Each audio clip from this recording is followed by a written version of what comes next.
بسم اللہ الرحمن الرحیم۔ غیبت کبریٰ میں ایک سلسلہ شروع ہوا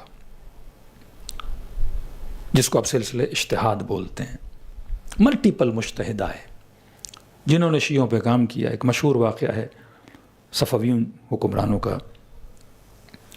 کہ بادشاہ نے، دیکھو یہ مکتب منطق، حکمت، عقل کا مکتب تھا، تبھی لوگ اس کو بڑی آسانی سے ایکسیپٹ بھی کرتے تھے۔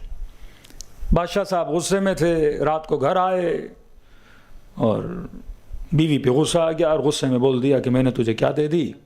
طلاق دے دی۔ نشے میں تھے، بہرحال رات کو سو گئے۔ صبح اٹھے تو بیوی کو کہا کہ بھائی کھانا وانا ادھر ادھر، وہ تو ہے ہی نہیں، بلاؤ کہاں ہے؟ کہ میں نہیں آؤں گی، آپ میرے نامحرم ہیں، رات کو طلاق ہو چکی ہے۔ میری بیوی مجھ سے پردہ کر رہی ہے، وہ کیا مطلب طلاق ہو چکا؟ آپ نے بولا مجھے طلاق دے دی۔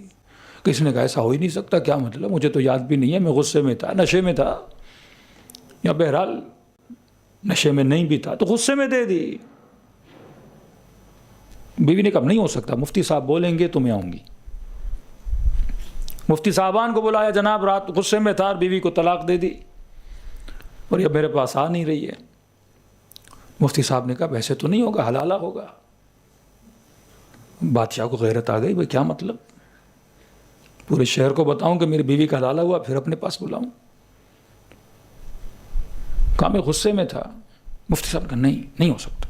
اس نے وزیر کو بلایا، بھائی معاملہ بڑا گمبھیر ہو گیا ہے، بادشاہ میں ہوں، مفتی کہہ رہا ہے تو بیوی آ رہی ہے ورنہ آ ہی نہیں رہی ہے۔ کہا کوئی تو مفتی ہوگا جو سلسلہ چلائے اور بیوی میرے پاس آ جائے۔ انہوں نے کہا ایک اور فرقہ ہے، غالباً عراق کا شاید ہلہ تھا، مجھے نہیں پتا، شہر ہے، وہاں پہ کچھ ہیں جن کو یہ سارے مفتی مانتے نہیں ہیں، یہ ان کو پاگل بولتے ہیں۔ تو کہا اس کو بلاؤ، دعوت دو، ساتھ بٹھاتے ہیں، شاید میرا مسئلہ کیا ہو جائے، حل ہو جائے۔ ہمارے مجتہد کو اس زمانے میں خط لکھا گیا بادشاہ کی طرف سے کہ میرا ایک فقہی مسئلہ ہے، ہم آپ کو بلانا چاہتے ہیں۔ نارملی اگر کسی مفتی کو بادشاہ کا خط چلا جائے دوڑے دوڑے چلے جاتے ہیں۔ پاکستان کے بعض بدبخت قسم کے مولوی جن کو امریکہ سے بین المذاہب کانفرنس سے اور یہ وہ جو ڈرامے بازیاں جو کرتے ہیں ان کو بلایا گیا، دوڑے دوڑے جا رہے ہیں کہ امریکہ نے بلایا ہے ہمیں۔ پھر بولو آپ کیوں جا رہے ہو؟ یہ تو مسلمانوں کے قاتل ہیں، 60,000 نہیں، ہم وہاں جائیں گے اور ہم ان کو ہدایت کریں گے۔ شوق ہے امریکہ گھومنے کا، یہ بہانہ ہے امریکہ کو، بھئی آپ جا کے ٹرمپ کو ہدایت کرو گے؟ خود کو تو ہدایت کرو پہلے، اپنے ملک میں تو ظلم اور ظالم کے خلاف آواز اٹھانے کی ہمت تو پیدا کرو۔ ہمیشہ آپ دیکھتے ہیں کہ ایک تاریخ رہی ہے کہ ہمارے دوسرے مسلمان بھائیوں کے مفتی ہمیشہ حکومتوں اور بادشاہوں کے پٹھو رہے ہیں، ہر زمانے میں آگے پیچھے ان کی گھومتے پھرتے ہیں، کیونکہ اس کو کیا مانتے ہیں؟ ہم ہاتھ چومتے ہیں ان کے، بادشاہ آتے ہیں 10 بوسیاں کرتے ہیں۔ ان کو جب خط آیا تو انہوں نے کہا میں بزی ہوں جناب۔ بادشاہ کو جواب ملا کہ بھئی یہ کیسا مولوی ہے، میں بادشاہ کے خط لکھ رہا ہوں، کہہ رہا ہے میں بزی ہوں۔ انہوں نے کہا یہ ہماری مصروفیات ہے، ٹائم ملے گا تو آئیں گے، اور جو میں ٹائم دوں گا میں اسی ٹائم پہ آؤں گا۔ اب بیوی کا مسئلہ تھا، انہوں نے کہا ٹھیک ہے جو ٹائم آپ دے رہے ہیں اسی ٹائم پہ آپ آئیں۔ انہوں نے اپنا ٹائم دیا، بادشاہ نے سارے فقیہ بٹھا دیے جو اس زمانے میں جتنی اہل سنت کی فقہیں تھیں ان سب کو بٹھا دیا، یہ آپ کے مجتہد بزرگ ایجڈ۔ جب وہاں گئے تو یہ سارے بادشاہ اپنی کرسی پہ بیٹھے ہیں اور ادھر کرسیاں لگی ہوئی ہیں، سارے مولوی بڑے بڑے بیٹھے ہیں اور غصے میں بھی ہیں کہ بادشاہ نے کس کو بلا دیا، جن کو ہم کچھ سمجھتے بھی نہیں ہیں اور جن کے لیے اچھے القابات نہیں دیتے تھے، یہ تو لوگ پاگل ہیں، یہ تو دین سے خارج ہیں، یہ اور وہ۔ تو بادشاہ نے کہا ٹھیک ہے وہ آ جائے، ان کا موقف بھی سن لیتے ہیں۔ اب یہ جیسے بادشاہ کی دربار میں رسم یہ تھی، جو بادشاہ کے پاس آتا تھا جھک کے کیا کرتا تھا؟ سلام کرتا تھا۔ یہ جھکے وہ کہ نہیں، اور جیسے دربار بادشاہ میں اپنی جوتیاں اتاری، دونوں جوتیوں کو بغل میں دیا ادھر، اور چلتے چلتے جو بادشاہ کے ساتھ والی کرسی تھی اس کے ساتھ بیٹھ گیا۔ شور مچ گیا، بادشاہ سلامت، ہم نے کہا تھا یہ پاگل ہیں، یہ ٹیڑھی عقل والے ہیں۔ نعت کی تعظیم کی، اس نے جھک کے سلام کیا، اوپر سے اتنا بدتمیز کہ جوتیاں بغل میں لے کے آ گیا. تو بادشاہ نے کہا بھائی آپ جوتیاں وہاں رکھ دیں, آپ اپنی جوتی کیوں بغل میں لے کر آئیں؟ انہوں نے کہا بادشاہ سلامت, ہمارے تعلیمات اہل بیت میں کہ ہم اللہ کے سوا کسی کے سامنے جھکتے نہیں ہیں. آیت اللہ عظمہ خامنئی صاحب جب صدر تھے تو قذافی آپ کو پتہ ہے کیسا ٹیڑھی عقل کا آدمی تھا نا. وہ تو یونائٹڈ نیشن میں بھی جا کے ان کی ایسی کی تیسی کر کے آ جاتا تھا. وہ صحیح بولتا تھا کہ کیا ڈرامے بازی کہتا تھا لگائی ہوئی ہے تم ملکوں نے, 2 تقریریں کرتے ہو اور سارا ویٹو کا پاور 2 ملکوں کے پاس ہے. تو اب اس نے آگے خامنئی صاحب کو دعوت دی لیبی میں. اب اس کو پتا تھا شیعہ کسی کے سامنے جھکتے نہیں ہیں, بادشاہ تھا نا, اکڑ تھی. تو اس نے کہا نہیں میں ان کو جھکا کے دکھاؤں گا. اب یہ آپ کو پتا ہے اونٹ لے کے صحرا میں ہی بیٹھتا تھا, ایک اس کا اپنا کلچر تھا. تو اس نے وہ خیمہ لگایا صحرا میں, خامنئی کی انہوں نے دعوت رکھی بطور پریزیڈنٹ, اور جو دروازہ تھا خیمے کا اس نے نیچے رکھا, خامنئی کی ہائٹ سے نیچے رکھا کہ جب وہ خیمے میں آئے تو ان کو جھکنا پڑے اور یہ دنیا کو بولے کہ بھائی میرے سامنے جب آ رہے تھے تو یہ جھک کے آئے. مینٹلٹی دیکھیں ان لوگوں کی, اسی میں خوش ہیں, کوئی سامنے میرے کیا ہو جائے, جھک جائے تو ان کی نفس کو تسکین مل جاتی.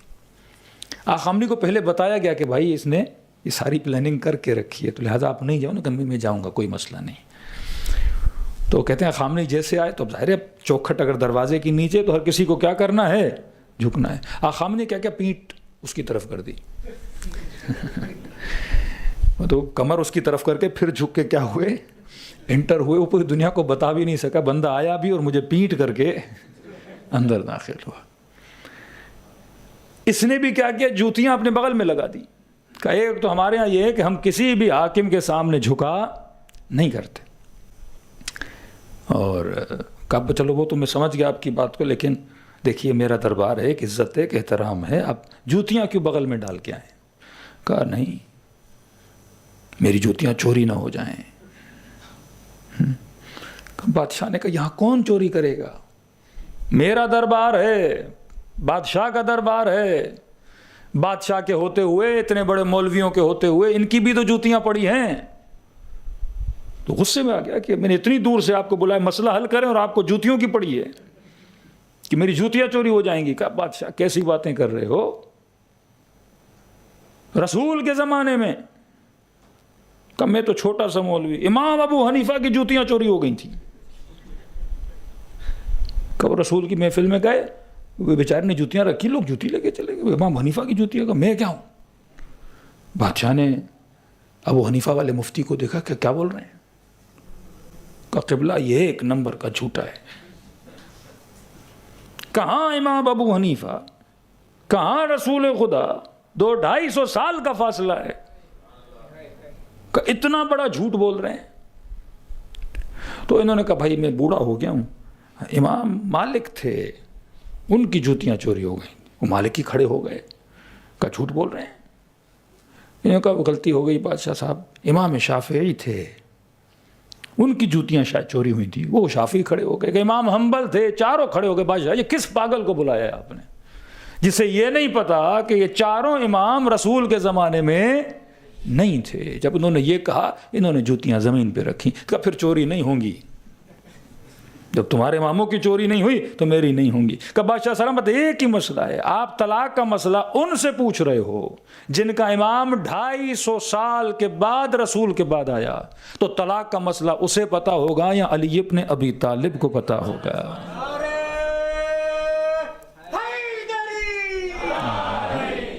کہا میں آپ کو اس سے پوچھ کے بتاؤں گا جو رسول کے ساتھ تھے.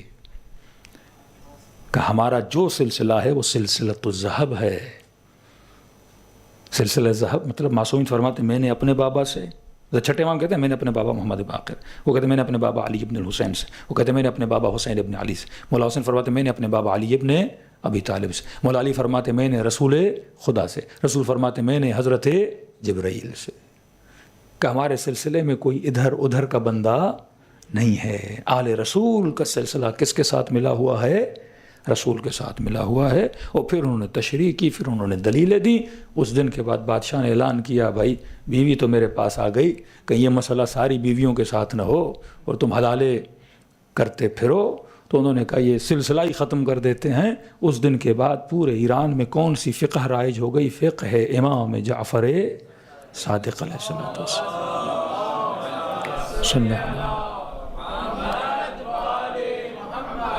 سلسلہ کے امام مجتہد مطلب نائب امام. اطاعت اس مجتہد کی اتنی بڑھ گئی کہ آپ پھر تمباکو کا فتویٰ آپ کو پتہ ہے کہ شاہ یہ جتنی بھی برٹن کمپنیاں تھیں نا, یہ پورے 100 سال سے زیادہ انہوں نے بر صغیر, اس میں آپ ہندوستان بولتے ہیں, اس پہ حکومت کی. کیسے حکومت کی؟ یہ کمپنی لے کے جاتے تھے وہاں پہ.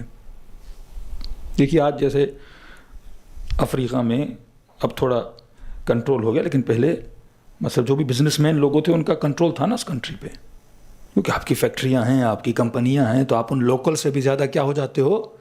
یہ سیم برٹش پالیسی تھی. پیسہ تھا, آ گئے, کمپنیاں کھولیں اور ان ملکوں پہ کیا کر دیا؟ قبضہ کر دیا. یہ ایران میں آئے, انہوں نے تمباکو کی کمپنیاں لگائیں. اسی ذریعے سے مجتہدوں کو پیغام ملا کہ بھائی یہ برٹن گھس جائیں گے اندر اور وہی حال کریں گے جو بر صغیر میں ان ملکوں کا کیا. تو آغا شیرازی بزرگ نے یہ فتویٰ دیا کہ تمباکو نوشی بحکم امام زمانہ کیا ہے, شیعوں پر اس وقت میں کیا کیا جا رہا ہے؟ حرام کیا. جبکہ پہلے شیعہ پیتے تھے, مجتہدوں کے گھروں میں ان کی امیاں پیتی تھیں, کچھ کی دادی پیتی تھی, کسی کی نانی پیتی تھی. حقہ اتنا عام ہوتا تھا عراق میں, ایران میں, ہر گھر میں حقہ ہوتا تھا. جب فتویٰ دیا تو وزیر نے شاہ ایران کو کہا کہ جناب لوگوں نے سگریٹ لینا چھوڑ دیا, اب کمپنی کام کیا کرے جب کوئی سگریٹ لے ہی نہیں رہا. آپ اتنی بڑی فیکٹری لگاؤ آئل کی, پتہ نہیں شیمپو کی, فلاں کی, اور فتویٰ آ جائے یہ شیمپو لے استعمال کرنا ہی کیا ہے, تو خریدے گا کون؟ کمپنی نے کہا ہم بند کرتے ہیں. شاہ ایران کو غصہ آ گیا, اتنی بڑی ہیوج انویسٹمنٹ اور سارے انویسٹر بھاگ رہے ہیں. تو وزیر کو کہا لوگوں کو پابند کرو. ایک مجتہد گھر میں بیٹھ کے فتویٰ دے رہا, لوگ میری نہیں سن رہے, کس کی سن رہے ہیں؟ مجتہد سن رہے. وزیر نے قبلہ آپ لوگوں کی بات کرتے, میرے گھر میں میری اماں نے حقہ توڑ دیا, میری گھر میں میری نہیں چل رہی اور آپ بول رہے ہیں کہ میں لوگوں کو کہوں. اس پاور کو اس زمانے میں برٹن نے دیکھا. پھر اپنی بچوں کو, اپنی نسلوں کو ایک بک ہے پروٹوکولز آف جوز, ہیمفرے کے اعترافات اردو میں ہے, یہ انٹرنیٹ پہ PDF میں موجود ہے, آپ پڑھیں. پھر انہوں نے شیعوں پہ کام کرنا شروع کیا کہ شیعوں کے پاس 2 بڑی طاقتیں ہیں, ایک اجتہاد ہے, دوسرا خمس ہے, تیسرا عزاداری ابا عبداللہ الحسین ہے. کہ ان تینوں کے اندر نقصان پیدا کرو. ایک مجتہدوں کے خلاف ایسے ایسے مولوی اٹھے سوشل میڈیا پہ جو مرجعیت کے خلاف کام کرنے لگے, سلسلہ اخباریت پھیلانے لگے, یا ایسے ایسے خمس مجتہد کو نہ دو, ادھر نہ دو, زمین میں دفنا دو, یہ کر دو, وہ کر دو, جب امام زمانہ آئیں گے اس کے پاس پیسے بھیج دینا. اب مجتہدین تو تھے نا ملٹیپل شپس, پر امام خمینی نے کہا کہ واحد قیادت کا ہونا بہت ضروری ہے, کیونکہ کل یہ مجتہدوں کو بھی آپس میں کر دیں. پھر آیت اللہ العظمی خامنئی صاحب نے ایک اصطلاح دی, ایک تھا اسلام ناب محمدی, خالص اسلام رسول خدا کا. ریسنٹلی انہوں نے 4-5 سال کی تقریروں میں ایک اصطلاح استعمال کی, اسلام امریکائی, اسلام انگلیسی اور اسلام محمدی. امریکی اسلام, برٹن اسلام, اور تیسری اصطلاح خالص اسلام. مطلب انہوں نے کہا کہ اب ہمارے یہاں ایسے مسلمان ہیں جو کس کو فالو کرتے ہیں؟ امریکہ کے اسلام کو, اس کی چھتری کے نیچے. کچھ ہیں برٹن اسلام کو فالو کرتے ہیں, کچھ ہیں جو خالص دین اسلام کو. کیوں یہ کہا؟ کیونکہ ہم شیعوں کے اندر بھی, مرجعیت کے اندر بھی انہوں نے کئی مراجع کو مختلف طریقوں سے خرید لیا, ان کے نظریات کو. کہ آپ دیکھتے ہیں باقاعدہ ایک نعرہ لگایا شعائر حسینی کے نام سے کہ صرف شیعوں کو ایسی چیزوں پہ لگایا جائے کہ آپ اگر صرف یہ کہو کہ وقت کے یزید پہ لعنت, تو اس پہ بھی وہ اعتراض کرتے ہیں کہ وقت کا یزید کون ہوتا ہے؟ یزید تو ایک ہی تھا, 1400 سال پہلے والا یزید, اس پہ لعنت کرو. نسلوں کو یہ نہیں سکھاؤ وقت کا یزید, وقت کا یزید کون ہوتا ہے؟ کہ ان کو دقیانوسی فکر, اس پرانی فکر پہ باقی رکھو, لیکن ان کو تاریخ سے عبرت نہیں سکھاؤ کہ اگر قوم امام حسین کا ساتھ نہیں دے رہی تو مولا حسین شہید ہو گئے, آج تم اپنے لیڈرز کا ساتھ نہیں دو گے تو عبرت حاصل کرو, تمہارے ساتھ بھی یہ سب کچھ ہو سکتا ہے. اب اس کی ڈیٹیل ہے، مجالس میں اس کی گنجائش نہیں ہوتی. رہبر معظم کی تقاریر آپ سن سکتے ہیں کہ مرجعیت کو مرجعیت کے مقابلے میں کھڑا کر دیا. اس کا ایک چھوٹا سا آپ کو واقعہ سناتا ہوں کیسے انہوں نے کیا. نام نہیں لوں گا. پرانے زمانے میں خمینی صاحب کے زمانے میں خمینی صاحب حکومت بھی آ گئی اور عالم اسلام میں ان کی تقلید بھی بہت زیادہ بڑھ گئی. مد مقابل میں ایک مرجع تھے، ان کے دفتر کے لوگ بتاتے ہیں کہتے اچانک کوئی بندہ آتا تھا $1 ملین دے کے کہ یہ ہمارا خمس ہے. ریونیو ہوتا ہے نا کہ ایک مرجع کا سال میں کتنا ریونیو ہو رہا ہے. مثلاً ایک مرجع کو پورے سال میں $1 ملین ملتا ہے اور یہ 15-20 سال سے چل رہا تھا. اچانک امام خمینی حکومت گرائی مجتہد بنے، مد مقابل ایک مرجع. اس کے دفتر والے کہتے ہیں اچانک ہمارے پاس اتنا خمس آنا شروع ہوا ان ایکسیپٹڈ کہ مختلف لوگ آ رہے ہیں، 1 ملین ہمارا، کوئی کہہ رہا 2 ملین ہمارے، تاکہ پیسے دے کے اس کو کیا کیا جائے، مضبوط کیا جائے. اور اس کو کس کے سامنے کھڑا کیا جائے؟ خمینی صاحب کے سامنے کھڑا کر دیا ہے. کبھی کبھی اس طرح سے سورسز سے پیسے آتے ہیں تاکہ دو مجتہدوں کو آپس میں کھڑا کیا جائے. آج بھی خامنئی کے مقابلے میں ایک خاص فکر کو کھڑا کر دیا گیا.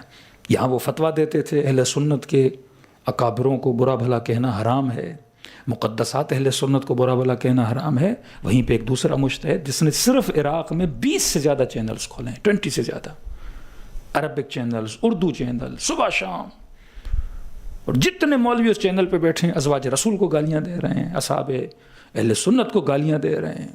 وہ کہیں گے خون کا ماتم شیعہ کم سے کم کیا کریں، اس سے ہماری امیج خراب ہو رہی ہے. وہ کہیں گے بھائی تم روکو گے ہم اس سے کیا کریں گے. مولویوں کی لائن نکلتی ہے، مولویوں کی لائن 40 مولوی آگے کھڑے ہوتے ہیں اور پورا خون ہم خون ہو کے چلتے ہیں کہ جیسے پورے مکتب اہل بیت سے آپ کو یہی ملا اور کچھ نہیں ملا. ایک آواز نہیں نکلتی. 600 لوگ شیعہ مارے جاتے ہیں، آواز نہیں نکلتی. فلسطین میں 60,000 لوگ مارے جاتے ہیں، کوئی آواز نہیں نکلتی.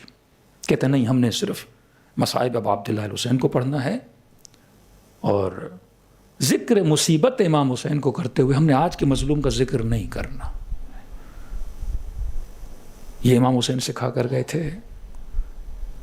مولا حسین فرماتے اگر کربلا کے مصائب پہ رو رہے ہو تو اپنے اندر جرت پیدا کرو کہ آج کے ظالم کو بھی ظالم کہہ سکو، تب تمہاری نسلیں بچیں گی. لیکن اسی فکر نے پاکستان میں، افغانستان میں، عراق میں بہانہ دیا ان دشمنوں کو جو شیعہ بچوں کے سر کاٹتے تھے. پھر جب ان کو پکڑ کے پوچھا جاتا تھا تم کیوں سر کاٹ رہے ہو، کہتے ہمیں ان مولویوں کی ویڈیوز دکھائی جاتی تھی، یہ دیکھو یہ تم اہل سنت کے قابر کو گالیاں دے رہے ہیں. باقاعدہ نام لیا انہوں نے، فلاں مولوی کی ویڈیو دکھائی گئی، یہ رسول کی بیوی کو گالیاں دے رہا تھا. تمہارے فلاں ذاکر کی ویڈیو دکھائی گئی، فلاں صحابی کو گالیاں دے رہا تھا. کا ویڈیو دکھا کے ان کا برین واش کیا کہ پھر ہم 27 جوان کھڑے ہوئے کہ ہم جائیں گے ان شیعوں کو کیا کریں گے، قتل کریں گے. پہلے نفرت ایجاد کی جاتی ہے، لیکن وہ صاحب درایت جو آپ کے علماء تھے وہ سمجھتے تھے. تو آج کا زمانہ میرے عزیز حق و باطل کے پہچاننے کا زمانہ ہے. اہل بیت ایک نظام، ایک سسٹم دے کر گئے. انشاءاللہ یہ نظام کبھی گرے گا نہیں، کیونکہ نظام ہے تو تشیع کا حقیقی سلسلہ انشاءاللہ تعالی باقی رہے گا. باقی شہیدوں کا خون امتوں کو زندہ کرتا ہے، دماء العلماء. اور اگر شہید آقا سید علی خامنئی جیسے ہوں، شہید حسن نصر اللہ جیسے ہوں، اور علائم ظہور میں بھی قتل نفس زکی کا ذکر ہے کہ امام زمانہ کے ظہور سے پہلے ایک نفس زکی، ایک پاک نفس کی شہادت ہوگی اور اس کے بعد دوسرے واقعات ہوں گے. تو انشاءاللہ تعالی خدا ہماری اسی زندگی میں ہم سب کو فرزند زہرا کے ظہور کو دکھانے کی توفیق نصیب فرمائے.